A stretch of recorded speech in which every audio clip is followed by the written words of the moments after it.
उपासना समर्पण योग अध्याय 3 डे 177। विषय चल रहा था पात्रता के अनुरूप पुरस्कार मिलेगा। तो जो जितना अपने आप को एलिजिबिलिटी क्राइटेरिया के उसमें ऊपर उठा लेगा उसको वैसे ही अनुदान वरदान और पुरस्कार मिलेंगे। तो क्या बात चल रही थी कि जैसे हम लोग देखते हैं कुछ लोगों को कि इन लोग ने तो बहुत अच्छा परफॉर्म किया, तो उनको देख के कंपटीशन, ईर्ष्या, ये सारी चीज़ें शुरू हो जाती हैं। लेकिन जो कंपटीशन, ईर्ष्या हम करते हैं, इसका दुष्परिणाम ये होता है कि सारी ज़िंदगी हम उसी मोड में रह जाते हैं।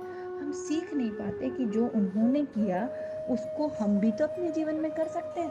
हाँ, हम तो सोच लेते हैं अरे ज़रूर उसने किसी गलत माध्यम से सीख लिया होगा, या जलने कुड़ने में ही अपना पूरा समय बिता देते हैं। पर गुरुदेव क्या कह रहे हैं कि तुम देख के प्रभावित हो, इसमें कोई बुरी बात नहीं है। क्यों? क्योंकि प्रेरणा लेना कोई बुरी बात नहीं है। किसी महापुरुष से, किसी महामानव से, हम सभी किसी न किसी से प्रेरणा लेते हैं और अच्छे अच्छे काम करते हैं जीवन में। लेकिन प्रेरणा लेने के बाद फिर स्वयं उसको अपने जीवन में उतारे, तब तो बात है। और फिर अच्छा, किसी को देख के क्षणिक मन में स्फुरणा हुई, चलो ये करते हैं, लेकिन उसके बाद फिर वो गायब हो जाएगी, क्योंकि वो तो क्षणिक थी ना, देख के कंपटीशन जलन के चलते थी ना। हाँ, हृदय से जो प्रेरणा निकलती है वो लंबे समय तक बनी रहती है और उस पर फिर हम काम भी करते हैं।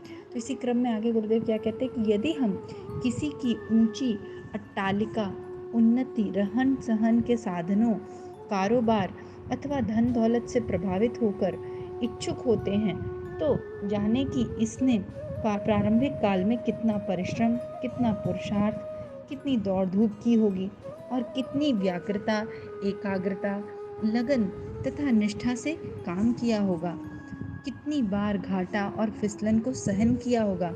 हाँ, हम लोग जैसे देखिए बहुत बड़े बड़े बिजनेसमैन हमारे भारत में, फिर फिल्म इंडस्ट्री से रिलेटेड लोगों के बारे में भी सुनते ही रहते हैं। और यही क्यों, बहुत बड़े पहलवानों को ले लीजिए, और अगर उनकी लाइफ स्टोरी सुनेंगे, या कोई क्रिकेटर या कोई भी, जब उनकी आप लाइफ स्टोरी सुनेंगे तो पाएंगे कि अपने जीवन के शुरुआती दौर में जब वो स्ट्रगल कर रहे थे, जब वो इतनी बड़ी हस्ती नहीं थे या इतने सक्सेसफुल नहीं थे, तब वो क्या कर रहे थे?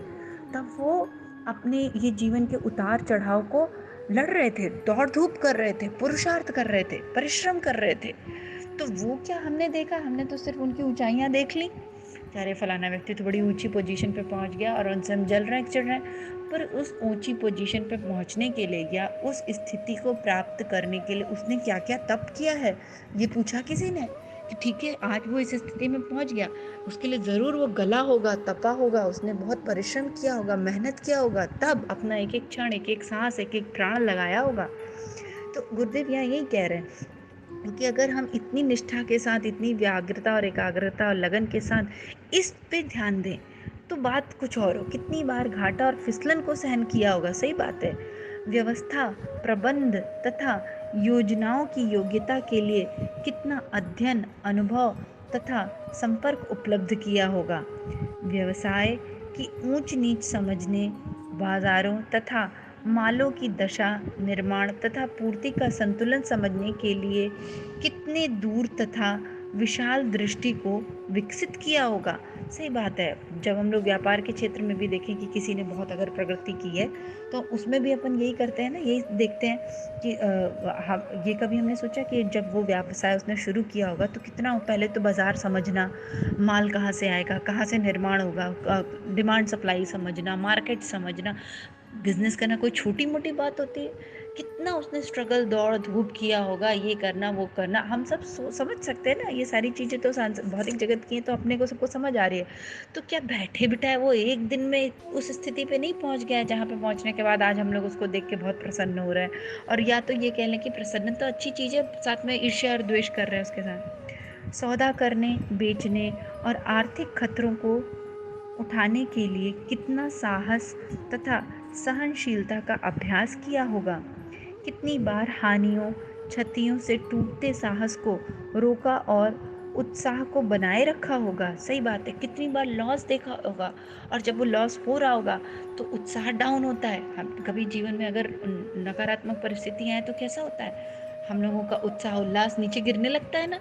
उस समय किसने पकड़ा होगा, किसने थामा होगा, किसने बोला होगा नहीं, कीप गोइंग, चरेवती चरेवती। कहीं ना कहीं से तो वो प्रेरणा ले रहे होंगे ना। तो इन विषम परिस्थितियों के बारे में भी सोचो कि उस व्यक्ति ने कितना स्ट्रगल किया है। तब कहीं इसकी साधना आज इस स्थिति को पा सकी है, और अब भी इसे इस दशा को बनाए रखने के लिए उतनी ही सतर्कता, जागरूकता, परिश्रम एवं सहनशीलता से एकनिष्ठ होकर काम करना पड़ रहा होगा।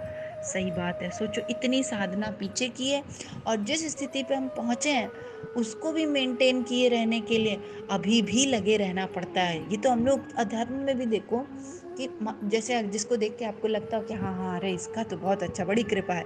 कृपा कैसे है? कृपा तो सबको एक इक्वल मिली थी। जब हम पैदा हो गए थे तो ये कृपा सबकी एक साथ बरस गई थी कि हाँ तुम मनुष्य तन में आ गए हो।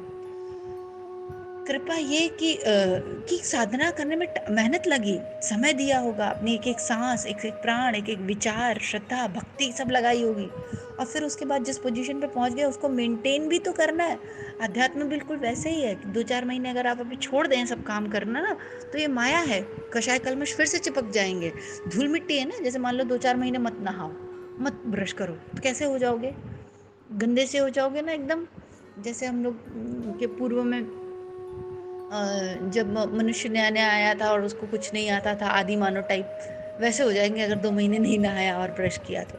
बिल्कुल वही हाल है कि ठीक है इतनी ऊंचाई पे पहुंचे, लेकिन उसको भी मेंटेन करने के लिए निरंतर सफाई करनी है, निरंतर स्वाध्याय, निरंतर सत्संग, निरंतर ध्यान, निरंतर जप, निरंतर चालू है वो मेंटेन किए रहने के लिए। स्थिति जहाँ खड़े हैं वहां बने रहने के लिए भी तो ये सब क्या है, पुरुषार्थ ही तो हो रहा है। गुरुदेव इसमें आगे कहते हैं कि कामना अथवा स्पृहा कर लेना जितना सरल है उससे कहीं अधिक श्रमसाध्य है उनको मूर्तिमान करना। सही बात है, इच्छा तो 2 सेकंड में मन में उठ जाती है कि हाँ मेरा भी ऐसा हो जाए या मैं भी ऐसे करूँ। ठीक है, स्पृहा करना मतलब किसी चीज की इच्छा, कामना, स्पृहा। और स्पृहा एक्चुअली वो चिपकाव वाली इच्छा होती है, आसक्ति वाली इच्छा। लेकिन गुरुदेव कह रहे हैं ये तो बहुत ईजी है, 1 सेकंड में आ जाती है किसी को देख के मन में। ईर्ष्या से भी आ सकती है, जलन से भी आ सकती है, कंपटीशन के चलते भी आ सकती है, पर उसको मेंटेन करना, उस पर काम करना, उस पर चलना, ये तो कठिन है ना। फिर भी जीवन में आगे बढ़ने और उन्नति करने का हौसला रखने वाले यथार्थ की पृष्ठभूमि पर उतरकर कष्ट उठाते, परिश्रम करते, अपने में तदनुरूप गुणों एवं विशेषताओं को विकसित करते और महारथियों की तरह मैदान मारते और महनीय बनते हैं। केवल काम और मन का योगफल शून्य में ही प्रकट होता है। सफलता के लिए कामना, काम, तन और मन, इन चारों का योग अपेक्षित होता है। ये सही कह रहे गुरुदेव कि ये जो हम लोग इतना विकसित करते हैं अपनी अच्छी अच्छी ऊंची ऊंची महामानव वाली जो प्रकृति होती है, इसमें क्या है, सफलता अगर प्राप्त करनी है तो कामना हुई, उसके बाद काम, तन और मन, इन चारों का योग अपेक्षित होता है। तो सिर्फ मन में इच्छा उठ गई और हमें बैठे बैठे मिल जाएगा, ऐसा थोड़ी होता है। और ऐसे हम में से बड़े लोग करते हैं, हमने हमने भी किया होगा। अगर हम लोग सब लोग अपनी ज़िंदगी में देखें ना, सब ने कभी ना कभी ऐसा ज़रूर किया होगा कि बैठे बैठे ख्याली पुलाव पका के और खूब इच्छा कामना कर लेगी, हाँ मेरा भी काश ऐसा हो जाता, काश मैं भी ऐसे करती या वैसे करती संसार को देख के। पर ऐसे क्या बैठे बैठे सोचने से हुआ? एक भी चीज़ बताइए। हम लोग भी जीवन में थे, जब यंग रहे होंगे या फिर जब नौकरी में आए, जब पढ़ रहे होंगे, तो दुनिया जान की इच्छाएं होती ना, ये बनेंगे वो बनेंगे फिर ऐसा करेंगे। उसमें से कौन कौन सी पूरी हो गई बताएं? वही पूरी हुई जिनमें हमने प्रयास किया या सच्चे हृदय से लगे रहे। चलो परिश्रम किया, प्रारब्धानुसार जो मिला मिला, पर जहाँ हम लगे रहे उसमें कुछ न कुछ सफलता जरूर मिली, है ना।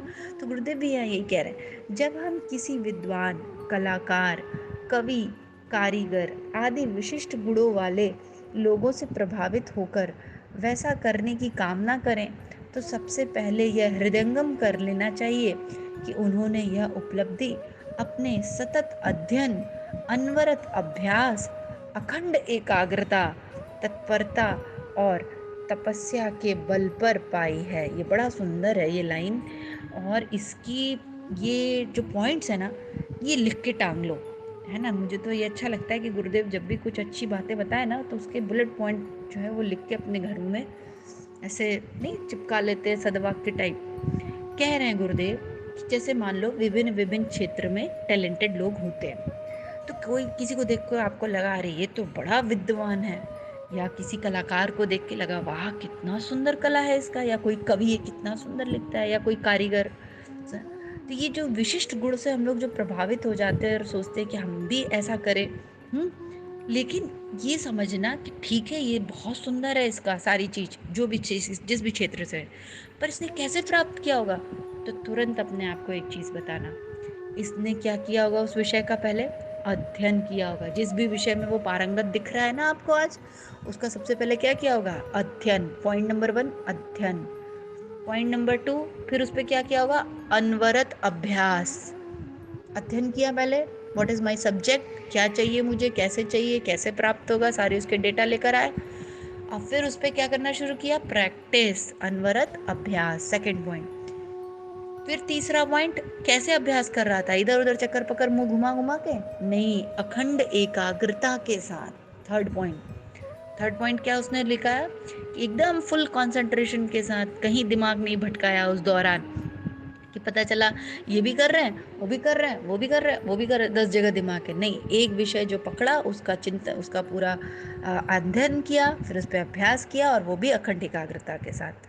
फिर तत्परता और तपस्या। तत्परता मतलब अखंड एकाग्रता के साथ जो अभ्यास कर रहे हैं उसमें तत्पर रहना, निरंतर लगे रहना। ऐसा नहीं कि बस 2 दिन किया फिर सो गए, लगे हैं कब तक, जब तक डिजायर्ड रिजल्ट नहीं आ गया। और फिर तपस्या, इसी को कहते हैं तप। अब ये इतना जो कर रहा होगा तो निश्चित ही वो कुछ कॉम्प्रोमाइज भी कर रहा होगा। अगर हम एक एकाग्रता के साथ कहीं लगे हुए हैं, एक ही चीज में अपना समय दे रहे हैं, ध्यान से दे रहे हैं, तो हम निश्चित ही कहीं तप तप कर रहे हैं ना, कुछ कुछ त्याग करेंगे। न जाने कितनी रातें बिना सोए, कितने दिन बिना विश्राम के व्यतीत किए होंगे। बिल्कुल सही बात है। अब सोचो, जिस इतना अध्ययन करने में, इतना अभ्यास करने में, एकाग्रता करने में, फिर तपस्या करने में, तो निश्चित ही कई रात नहीं सोए होंगे, कितना प्रॉब्लम झेला होगा, विश्राम नहीं कर। कोई उपलब्धि, श्रम, संयम, दीर्घकालीन अभ्यास एवं अध्यवसाय का ही एकीभूत स्वरूप है। एक निष्ठ साधना से रहित व्यक्ति किसी पुरस्कार का अधिकारी नहीं होता।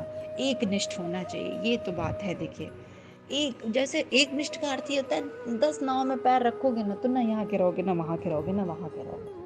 पहले जो वही बात होती ना, हम लोग को जैसे कहते हैं, हम लोग बचपन में जब पढ़ते थे तो ये बोलते थे, यार हम लोग क्योंकि कभी तो बन कर रहा है डॉक्टर बन जाए, फिर कह रहे हैं अच्छा चलो इंजीनियर बन जाए, नहीं नहीं मेरा मन तो हो रहा है कि हम हवाई जहाज उड़ाएंगे, अरे चलो अपना एक कोई बिजनेस खोल लेते हैं, अरे नहीं ये फूड वाला बड़ा अच्छा होता है, चलो इसमें कुछ करते हैं, रेस्टोरेंट वगैरह खोला जाएगा। ये क्या कर रहे हैं, कभी ये कभी वो। अब कैसे संसार में बाजार लगा हुआ है, तो बाजार देख के कहीं यहाँ मन डोल रहा है, कहीं वहाँ मन डोल रहा है, कहीं वहाँ मन डोल रहा है। ये इसको एक निष्ठा नहीं कहते। मान लो अध्यात्म का ही मार्ग अपनाया, अब 10 दिन चले या 1 महीना चले, उसके बाद फिर गायब, फिर संसार की याद आने लगी, फिर संसार की कोई चीज़ भाने लगी, तो ऐसे बात नहीं बनेगी। तो गुरुदेव यहाँ क्या कह रहे हैं, कि जिसने भी किसी भी क्षेत्र में से, आध्यात्मिक क्यों, किसी भी क्षेत्र में जो प्रगति हासिल करी है, उसमें वो फिर एक निष्ठ रहा, फिर लगा रहा जी जान से, है ना। और इसके लिए पहले इंट्रोस्पेक्शन कर लो। अच्छा, इसके लिए एक अच्छा, सबसे अच्छा तरीका बताया, कई बार कंफ्यूजन होता है ना, कि हम क्या चाहते हैं आखिर, है ना, कि समझ नहीं आता कि आखिर मैं चाहती क्या हूँ, क्या मेरा हॉबी है, क्या मेरा इंटरेस्ट ऑफ एरिया। खूब अच्छे से बैठ के ना इंट्रोस्पेक्शन करो कि एग्जैक्टली तुमको जीवन में क्या चाहिए। और जब खूब जिस दिन ये पकड़ लो कि नहीं यार देखो, पिछले इतने सालों से ये एक चीज थी जो मुझे बड़ी प्रभावित करती रही है, और ये क्षेत्र मैंने कभी नहीं छोड़ा, सदैव इसके पीछे मैं भागी ही हूँ, या ये इस क्षेत्र ने मुझे सदैव आकर्षण किया ही किया है। और वो आपको पता चल जाएगा, जब आप इंट्रोस्पेक्शन करने बैठेंगे ना, अपना आत्मनिरीक्षण करेंगे, तो समझ में आ जाएगा कि हाँ देखो, ये चीज पे मेरा हमेशा फोकस गया, कैसी भी परिस्थिति हो, इधर मेरा झुकाव हमेशा रहा। आपको समझ में आ जाएगा कि हाँ ये है मेरे जीवन का लक्ष्य, इसके साथ मैं एक निष्ठ हो सकता हूँ, इस क्षेत्र में मैं अपनी एक निष्ठता, तपस्या, अध्ययन, वो जो हम लोगों ने पढ़ा ना, कि अध्ययन, सबसे पहले अध्ययन, अभ्यास, अखंड एकाग्रता, तत्परता और तपस्या, मैं इस क्षेत्र में दिखाऊंगा या दिखाऊंगी। ठीक है, तो इसी भाव के साथ आज का यहाँ समाप्त करते। बड़ा सुंदर था आज का तो गुरुदेव ने बड़े सुंदर सुंदर सूत्र दे दिए कि क्या करो, बहुत चाहे भौतिक जगत हो चाहे आध्यात्मिक जगत हो। आध्यात्म में भी क्यों कर रहे हो आध्यात्म, पूछो अपने आप से, क्यों हम साधना करते हैं, क्या चाहते हैं साधना करके। प्रेम चाहते हैं, सेवा करना चाहते हैं, सिद्धियां चाहते हैं, मुक्ति चाहते हैं, मोक्ष चाहते हैं, लोकेशणा चाहते हैं, क्या चाहते हैं। अपना इंट्रोस्पेक्शन करो, सिर्फ मान लो कोई भौतिक जगत की चीज़ है, क्यों चाहते हो वो करना, उसका इंट्रोस्पेक्शन करो और किस शिद्दत के साथ चाहते हो, कितनी एक निष्ठता है उसमें, और अगर इसमें नहीं है तो फिर किस में है, ये भी देखो कि अगर इस क्षेत्र में मेरी एक निष्ठता नहीं है तो किस क्षेत्र में है, उसको पकड़ो और उस पर फिर काम करो, तो ज़्यादा सक्सेसफुल रहोगे। ठीक है, जहाँ इंटरेस्ट रहेगा। तो इसी भाव के साथ आज का यह समाप्त करते हैं, और माँ गायत्री से प्रार्थना, सविता देवता से प्रार्थना कि हमने जो आज पढ़ा हमारे जीवन में भी वो एक निष्ठता आए। एक निष्ठा समझते हैं ना, एक निष्ठा मतलब पूर्ण समर्पण किसी एक चीज के प्रति और उस पर लगे रहना सतत, वो आए, वो बड़ी महत्वपूर्ण चीज है, वो ना सब कुछ हासिल करा देती है। तो माँ गायत्री ऐसा हम सबके अंदर प्रेरणा भरे, कमर सीधी, दोनों हाथ गोदी में, सविता देवता का तेज प्रकाश हमारे अंदर उतरता हुआ। गायत्री मंत्र ओम भूर्भुवः स्वः तत्सवितुर्वरेण्यं भर्गो देवस्य धीमहि धियो यो नः प्रचोदयात्। जय गुरुदेव, सभी को प्रणाम।